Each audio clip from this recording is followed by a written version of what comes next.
Hello my friends and welcome. Let's go straight to the front line, and later on I also gonna speak about so-called peace plan of Witkoff and Dmitriev. But the situation on the front lines, that is what physically and actually matters. For example, in Siversk, a Russian army was spotted inside the town. We have geolocation and confirmation of the Russian soldiers who already crossed those railways to get into Siversk, and it's not a good situation for that flank of Ukrainian army defense. So here is the Russian infiltration attempt into the Siversk, and the bad thing that they bypassed Ukrainian defense. As you might see, there are some of the trenches on this map. Well, Russians found a weak spot where the trenches were not occupied by Ukrainian army. They just sneaked inside and they will continue same attempts. It means that this defense and this one, it doesn't matter that much. The other maps show something like this. This is the Russian map, and definitely Russians crossed across this railway, so maybe they occupied more territories of Siversk in its southern part. Well, here is something mixed on the Michael 73 map update, but the situation is not that good. Here you can see this defense line goes here, and it was in the southern area somewhere too. So why the Siversk is so important? Because if Russians occupy it,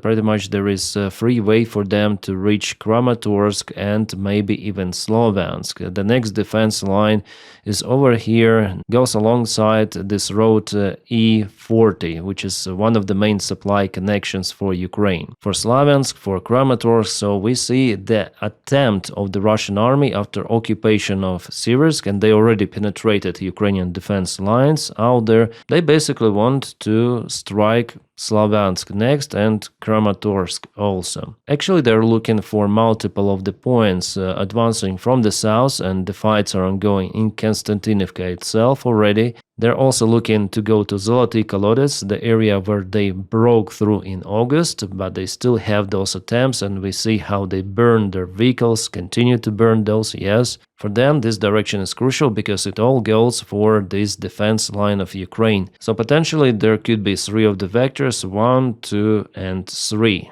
Towards, not potentially, but it's already ongoing like that. Russia is advancing from 3 of the sides.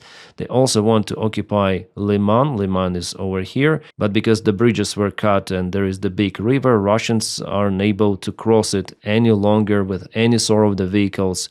So 3 directions, 1 to 3, which is pretty much enough for Russians in a future perspective to occupy this territory. But again, they'll have to waste tens of thousands of their lives for that one. That's why Russia is so focused to force Ukraine to give those territories to Russia. They say, Ukraine will lose those anyways. Yes, there is a possible scenario for that as well. But for Ukraine, the tactics is just to exhaust Russia as itself, Russian economy, and also Russian army, to finally force the Russian regime to collapse. Ukrainian war should be like Afghanistan war for the Soviet Union, which was the main factor for Soviet Union collapse. So Russians understand that it's the most defended area and they'll have to fight for it maybe even for years and years, 2 years, 3 years. But that's the time that Ukraine may win, and I do not believe that the war with Russia could be over just like that if Ukraine gives up those territories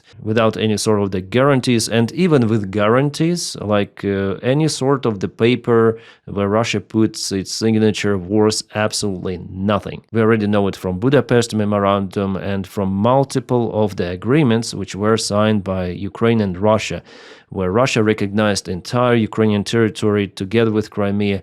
Putin personally said multiple of the times that Crimea belongs to Ukraine in early 2000s, but now Russia occupies everything. Again, here we are partially touching the topic of some sort of the peace negotiations that are basically presented as capitulation of Ukraine. By recent news, you may read those. I'm sure you know what I'm talking about. So it's just nothing. Ukraine will never ever agree on that variant, of course. Despite all of those issues on the front lines, yes, Ukraine is now losing the ground, and my task here as an independent journalist is to tell you what is happening on the front lines. Unfortunately for today, we have not so many good news, or I would say the news are just the Russian advancements, but we need to find out what is the perspective for Ukrainian army to defend itself, or long-term defense, whether it's possible or not. My opinion that it is possible. Now Russia takes the ground, but they will not occupy entire Ukraine in a matter of 1 year or something. But they propel, for example, in Zaporizhzhia direction. You may see this move towards Zaporizhzhia, and it was the last village on the way to Gulaya Pole. Gulaya Pole is the big hub center,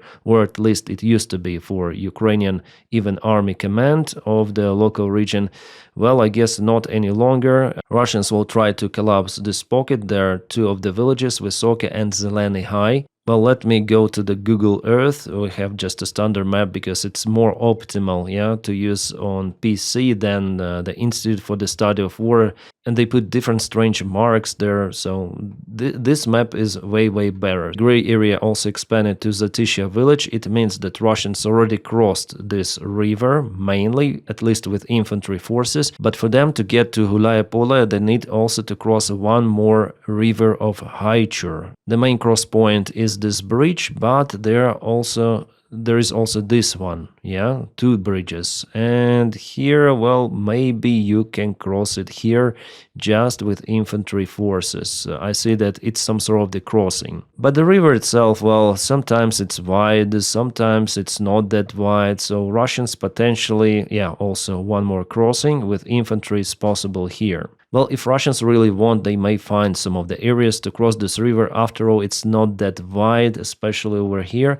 But for Ukraine, it's gonna be easier to defend Gulaya Pole because of this water obstacle. Well, at least our drone operators will have just one line to monitor and target Russians then in their attempts to cross it. Here, the downside that Russians may advance from two of the sides if they occupy Zeleny High, that is the smaller village, just two of the streets, and the bigger village of Vysoke. They may also use the field roads to go from the eastern direction and also from the northeastern direction. Also, Russians may expand this pocket towards the village of Zelena, Varvarivka, but again, there is the natural obstacle river that goes simultaneously with the main Ukrainian defense line. So the outcome of this battle in this entire region depends on whether Russians are capable to penetrate this defense line and land on the other shore of the river with their substantial forces. As you might see, Ukraine also tries to stop Russians hitting their logistic centers just on the road.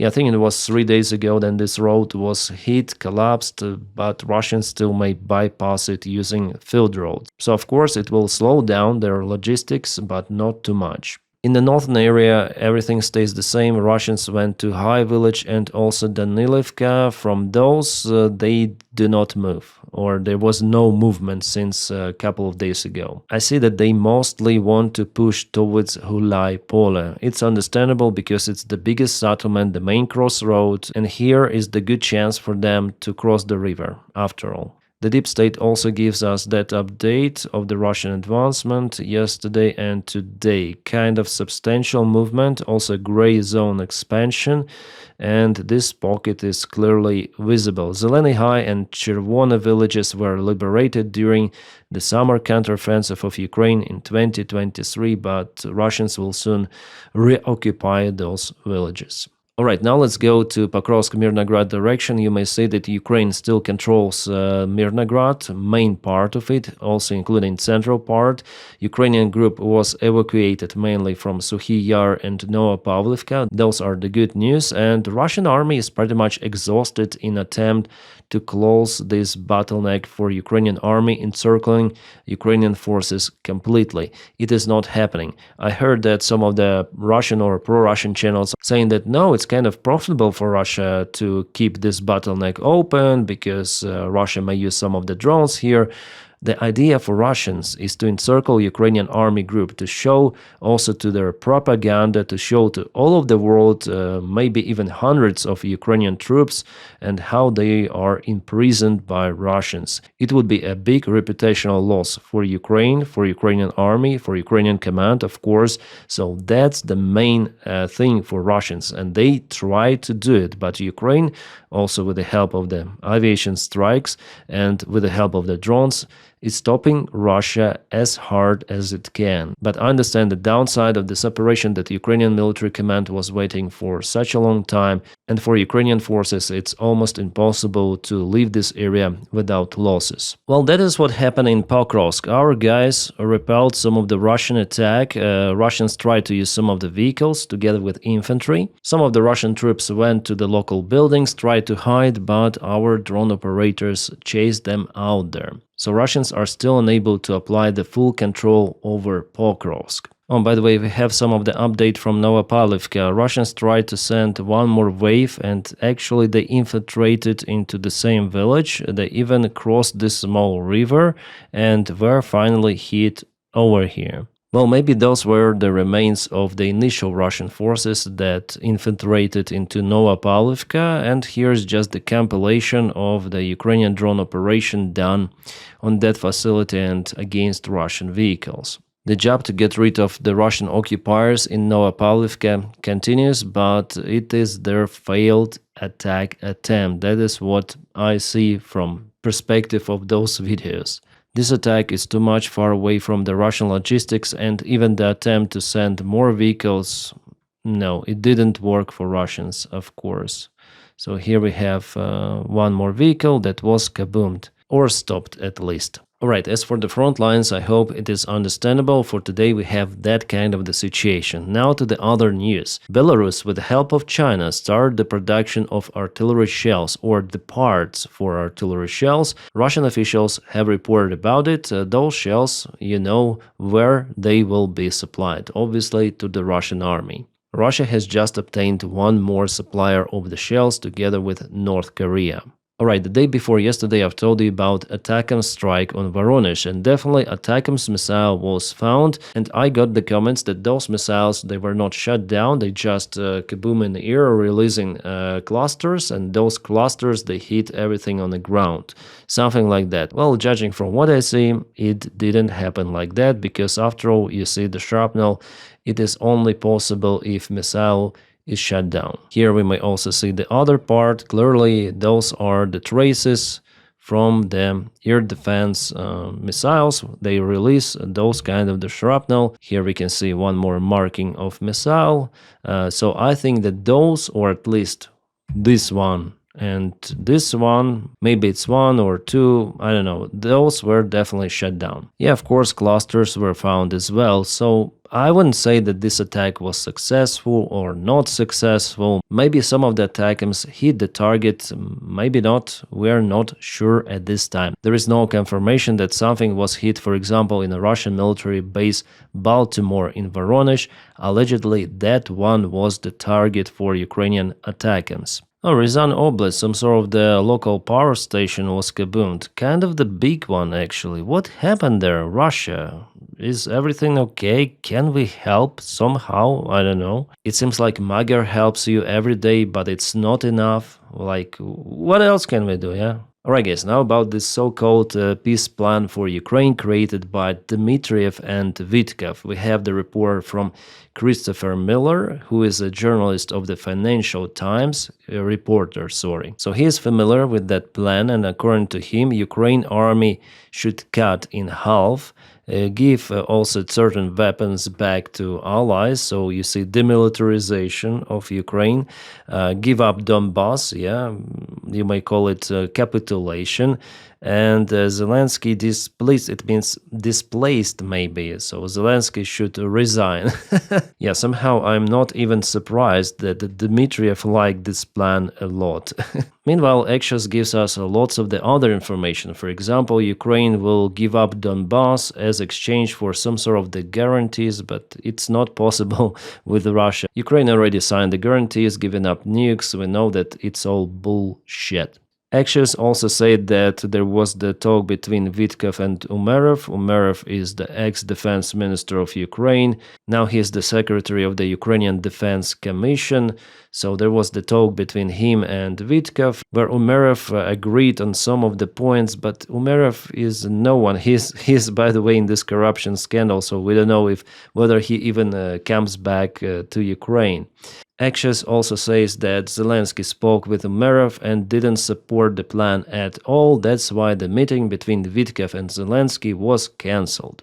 Zelensky is not interested in Trump's plan. Here Axios says that it's Trump's plan. Financial Times says that it's just a plan of Witkoff and Dmitriev. But it is understandable that if Witkoff speaks with Russian high officials, someone told him to do so. So after all, I think that Trump knows everything and he tries to push Ukraine from multiple directions, even blackmailing Ukrainian government and Ukrainian president, pressing them personally based on details of the recent corruption scandal. I'm sure about it. Yes, Nabu did a very great job. I do support that, as many or all of the Ukrainians, let's say. But this situation in general is being used by Witkoff and Donald Trump to press Ukraine even more. Well, Ukrainian journalist also mentioned that the arrival of the high-rank generals to Ukraine, representatives of American army, is not connected to this so-called peace plan. Well, we'll see. Maybe tomorrow we'll know more information. Also, Ukrainian channels say that Umerov didn't accept the plan, and what was mentioned by Axios is not correct, that he accepted some of the points. So now there is a lot of the information coming, but what is understandable already, that basically this peace plan is the plan for Ukraine to capitulate, because all of the maximalist points of the Russian Federation are in that plan, together with giving up territories, demilitarization, maybe later on they will put also denazification, but even the Russian language as official is out there. Also the Russian Orthodox Church, which is used just by Russian propaganda. Ukraine has its own Orthodox Church, and then Tucker Carlson says that Zelensky fights against Christianity. No, Ukraine has its own church, but Russia uses its Moscow church in Ukraine to provide its influence. Those are two big differences. Ukraine is more than 90% Christian country. We have Catholics, we have Orthodox, so it doesn't really matter. And it's just a pure Russian propaganda. Then they say that Ukraine is fighting against Christianity. It is basically nonsense. So Tucker Carlson may kiss his own ass, or Putin's ass. That's what he usually likes to do. Keith Kellogg is going to resign from his position in 2026. Well, after all, he is an elderly guy, and he was one of the most sane people around Trump, but so it's kind of sad that he's going to retire soon, yeah? I wish Witkoff would retire, but no, that bastard, he likes influence and money, it seems like. And more about this so-called peace plan. It seems like Steve Witkoff doesn't know how social media works. He commented that he must have got this from K. K, it means Kirill Dmitriev. Some sort of the private message, but with that, Steve Witkoff confirms those rumors, which are now elsewhere in internet, about so-called peace plan, which is basically nothing more than defeat and capitulation of Ukraine, which United States and Russia are planning for Ukraine. They can plan whatever they want. Ukraine will never agree on that. Especially right now, those cruise missiles, for example, today were launched on just residential buildings out there. Yeah, you can see in Ternopil. Now 26 people report to lose their life in that building. It was the aimed attack of Russia on Ukrainian city. Does Russia want to negotiate? Well, they show that they want to continue not just war, but they want to terrorize Ukrainian people in general. Eastern Ukraine, Western Ukraine, as in this case, doesn't matter. It is a pure hatred towards Ukrainians, Ukrainian culture. This is the existential war for Ukraine. Meanwhile, Wall Street Journal has kind of the interesting article published. They say that Putin sees the end of the war as the threat to his own power. Yeah, I also say about it. According to United States intelligence, It's not the rumor, this information comes from the United States intelligence. The Kremlin cannot explain to Russians the enormous losses and expenses, so it's trying to prolong the war for as long as possible.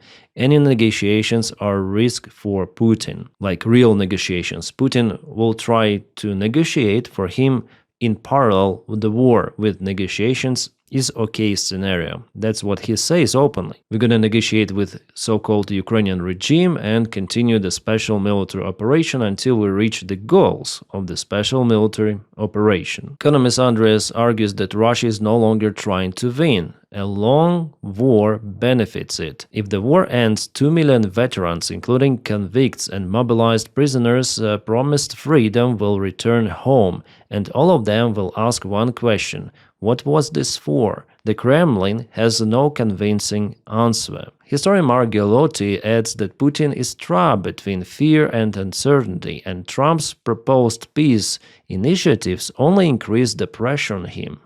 From this perspective, it could be, but he resigns all of the ceasefires and everything. Putin ignored all well-known rule: don't start a war you cannot win. The Kremlin may try to claim victory by occupying the Ukrainian region or another, but that won't be enough. At first, for those Russian soldiers, for the Russian society in general, especially then you put those unrealistic aims of SMO as demilitarization, denazification, and because Russia is unable to achieve its victory in a military way, and it is understandable that it might take years and years to continue this war, they are trying to use the diplomatic weaponry, and Witkoff is playing the great role here, together with Trump. The sole goal of the special military operation, denazification, demilitarization, and preventing Ukraine from joining NATO are simply unachievable, and Kremlin certainly knows it. The Institute for the Study of War also tells that if Ukraine gives up Donbass, Donetsk Oblast and Luhansk, it would place Ukraine in a position that is significantly less defensible than the current line. So that is what Russia wants. They want to occupy those territories, and after they'll say, okay, Ukraine violates the ceasefire, we're gonna go and attack Zaporizhzhia, Dnipro, Kharkiv, and they might go easily to those points. So the idea for Russia is to occupy those very important settlements, starting from Slavyansk and finishing with Konstantinivka. So yeah, those peace agreements will lead to absolutely nothing, zero. I'm 100% sure about it. All of the attempts to pressure Ukraine from any sort of the side, those are stupid, really, really stupid. And unfortunately, the war will continue, but Ukraine has no other choice than to defend. Well, actually, yeah, there is the choice to sign those agreements and capitulate, basically, and Russia will still occupy the entire Ukraine, because that's the goal of this special military operation. That's what Putin tells in his interviews,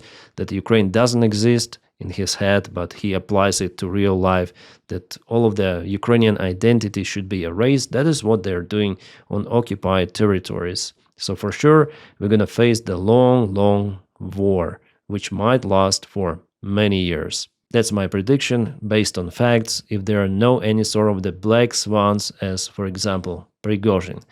Okay, my friends, thank you so much for making my content possible on this channel with your support on Patreon and also membership of the channel. Guys, the link for my Patreon is in the video description just below. The membership, you may just press button join somewhere here.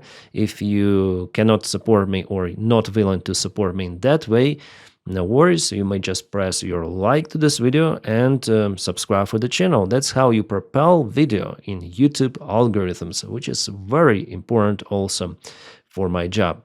My friends, I wish you all a peaceful sky wherever you are, and have a great time.